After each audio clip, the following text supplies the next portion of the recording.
channel. We are doing the second episode of the Tips to Become Her. I'm recording all of these in the same day, and the point is that it's a little bit series with videos that are under 10 minutes that can help you become her without having to watch 20 to 30-minute videos. Um, and so let's just get into today's video. I talk to you about something that might sound a little controversial, which is that discipline won't save you. Now, before you click away, hear me out. I'm not saying discipline doesn't matter. I believe discipline is definitely important. I believe that consistency also matters.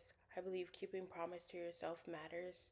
But I think we've been asking discipline to do a job it was never designed to do.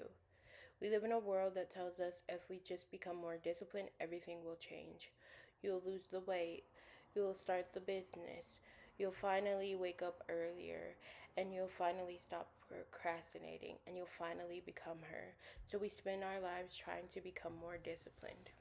A planner, another habit tracker, another productivity app. We start another morning routine, another challenge, another system, and for a little while, it all works until it doesn't. Then we assume we just weren't disciplined enough.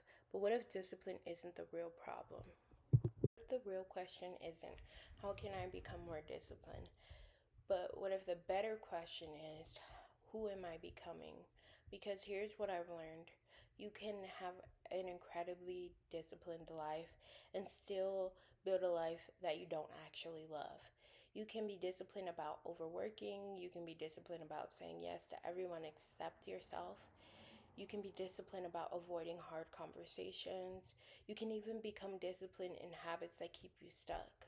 Discipline isn't automatically good.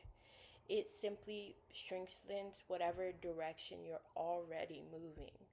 Identity is what gives discipline its direction.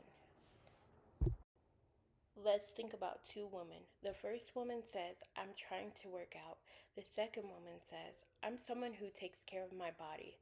Both of them might go to the gym today, but only one decision is rooted in identity. Or think about someone who says, I'm trying to read more books, compared to someone who believes, I am a reader. Eventually, the second person doesn't have to negotiate with themselves every single day because their actions match who they believe they are. That's the difference. Identity changes your decisions before it changes your results. I think that's why some people get very frustrated. They're trying to force behaviors that don't match the story they're telling themselves. They say, I'm so lazy, or I'm inconsistent, or I never finish anything, and I always start over. And then they wonder why showing up feels so hard. Every time you repeat those stories, you're reinforcing that identity. And identities are very powerful. And it's not simply because they're permanent, but because your brain naturally looks for evidence to support whatever identity you believe in. If you believe you're someone who never follows through, every missed workout becomes proof. Every unfinished project becomes confirmation. And every imperfect day becomes another reason to believe the story. But the opposite is true too. Every time you keep one small promise to yourself, you're collecting evidence. Evidence that you're trustworthy, that you're growing, that you're capable. Identity isn't simply built in one giant moment, but it's built through accumulated evidence. That's why I don't believe becoming her starts with changing your life overnight. I think it starts with changing one vote, one habit, one choice, one decision.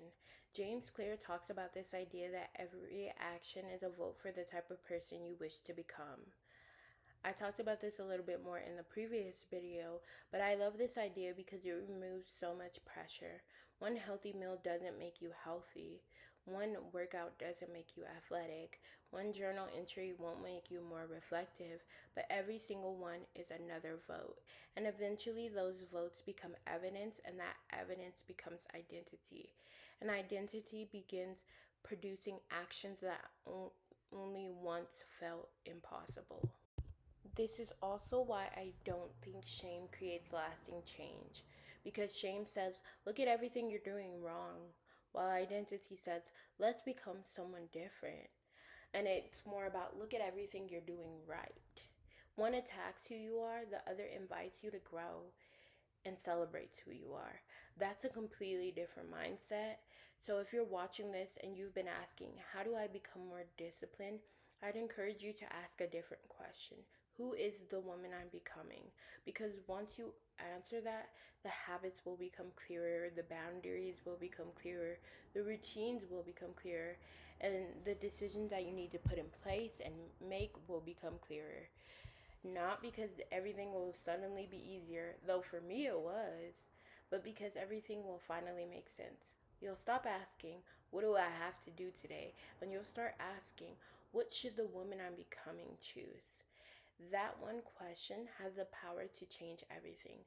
And it won't happen overnight or magically. I'm not someone who believes in those instant glow ups, but one decision at a time. So today, I want to leave you with this.